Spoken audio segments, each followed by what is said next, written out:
Well, hello. I wanted to do a soft launch album review of Florence and Machines' new album, Everybody Screams.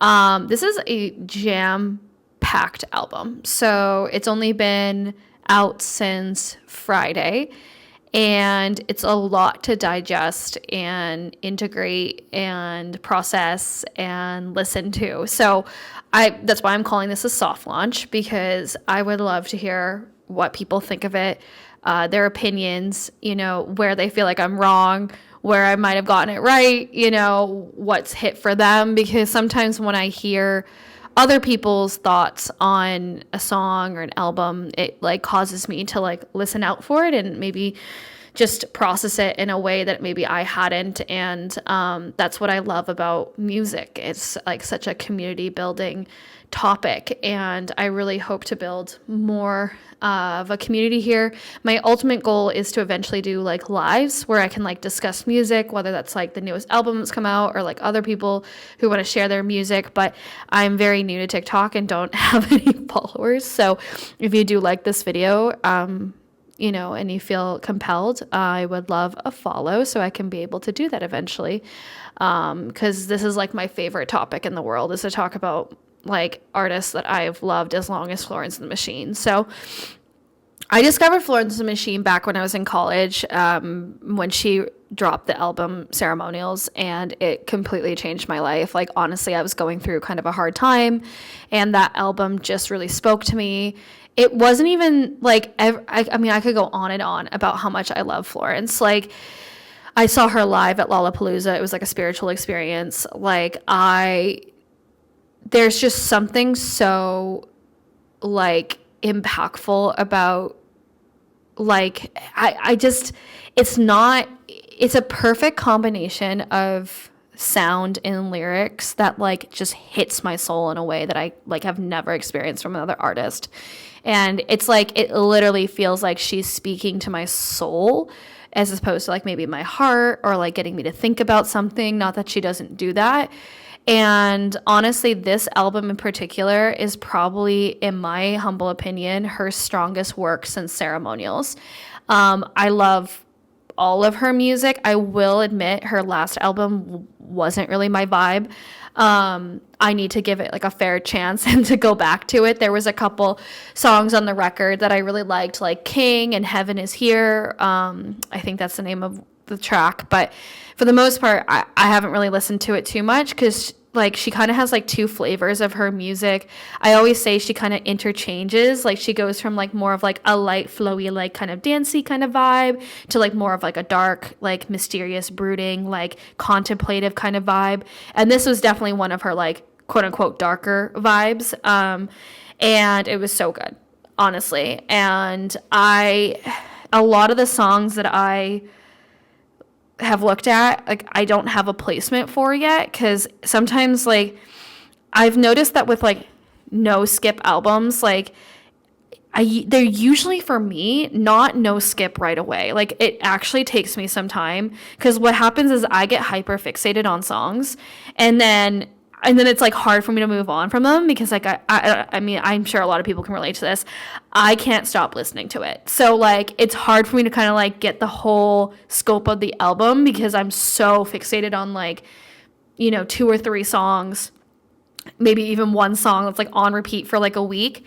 And since this album's only been out for a few days, I can only I put the songs in different tiers, because I haven't really given it like its full chance. And so right now, my top tier 3 favorite songs that I'm listening to on repeat are You Can Have It All, Sympathy Magic, which she had released shortly before the album dropped, and Perfume and Milk. And it's interesting because they're kind of similar, but Perfume and Milk is probably the one that's like the least similar. It's definitely more pretty sounding, and I like that it comes kind of like in the middle of the album. It kind of breaks up the tone a little bit. And it definitely feels like the album is an arc for healing. Like, it starts off very like, I don't know, just like not like angry, but kinda like, it's like almost like fed up. Like, you have like the first you have the title track, Everybody Screams, which is kind of playful, but then like also there's like screaming in it and stuff. So it also feels like some kind of cathartic release, but like also like a playful kind of, it's kind of the embodiment of like Florence herself. Like she's very deep and has a lot of depth, but if you've like seen her in interviews and stuff, she is so playful and cute and like has this like really childlike side, and it really shows up in her music. So I like that Perfume and Milk kind of like breaks the tone a little bit, and it's just such a beautiful song. I like all the nature imagery and stuff like that in that song. You Can Have It All, like, I don't know what it is, but there's just, first of all, I have my computer up. I was looking at the lyrics of like these different songs because there's just so much to it. Like, to the point, like, I'm at the point where I'm just kind of listening to the music. I haven't really dove into the lyrics as much because that's usually what I kind of lock into with music first.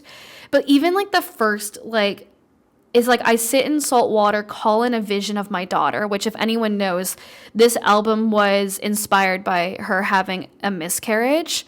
And in her last album, she kind of contemplated like motherhood and stuff in the song King.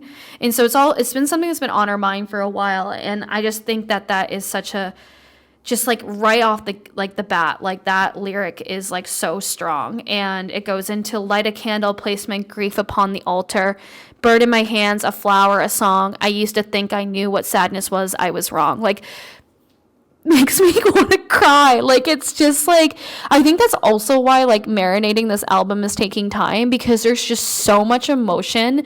This is like her most vulnerable album, and it's just like, it takes a second to like really like sit and process her own trauma like with her. And I just like, I think that's why I can't even look at the lyrics yet, because like in its entirety, because it's just like that profound. So Sympathy Magic, she released like right before the album drop, and honestly, I saw it live on Jimmy Fallon, and it was like so good. It reminded me of like ceremonials, and so I just like loved it right off the bat, and that has been on repeat since that dropped. So other than that, I would say like the next three are kind of similar in vibe. I've got like One of the Greats as like the next one, The Old Religion, Everybody Screams. There's kind of a similar tone to those three songs. And honestly, One of the Greats is such an interesting track because she was talking about how they did it in one take. Like, it took like, don't quote me on this, like 2 years. But then when they actually went to record it, they did it in one take. And it was like, what I love about Florence is, because this is how I make my music too, is that she comes in with like lyrics and poems, like, and then constructs music around it, and it creates like this whole like cinematic, like spiritual experience. And that one is so interesting because it's like kind of spoken word. You can tell it came from a poem, but it's like got a lot of imperfections to it. And I don't know, there's something like really powerful about her, just like in the themes of that as well. Just like talking about ambition, which is like in her career, and like the sacrifice that's been for her is just like really interesting. And also she talks about what it's like to be a woman specifically in the music industry. The Old Religion I started listening to today, and I really like it. I can't say too much about it. I've already talked about Everybody Screams. And then, to be honest with you, Drink Deep, Music by Men, Witch Dance, and Kraken, I that's the order that I put it in next. But to be honest with you, I have no idea about those songs yet. I haven't really dug into it. If anyone likes it, please let me know and why you like it, because I would love to be able to kind of give it a little bit more of a chance. And then, to be honest with you, my skips right now are Buckle and Love, but I've been seeing a lot of people really love the song Buckle, so I'm really trying to give it a chance. It's just like a very different soundscape than what I'm used to from her, so it's just like, I think it's just taking time. Like, I just have to, maybe that's like more going to be like a lyric heavy song than maybe like a music heavy song. So yeah, that's basically what I have so far as a soft launch review. I would love to be able to maybe do like another review when I get like more into this, but and then eventually some lives. So if you like this kind of content, like, please follow. I don't have enough followers to do lives yet, but it is something that I want to build a community about. It's just like talking about music, sharing what we love, sharing your own music, because like literally like I need more friends that talk about music, because my friends are so tired of my hyper fixations. And so this is just kind of an idea that I thought I'd have and do a video about. So Anyway, thank you so much. Let me know what you guys think.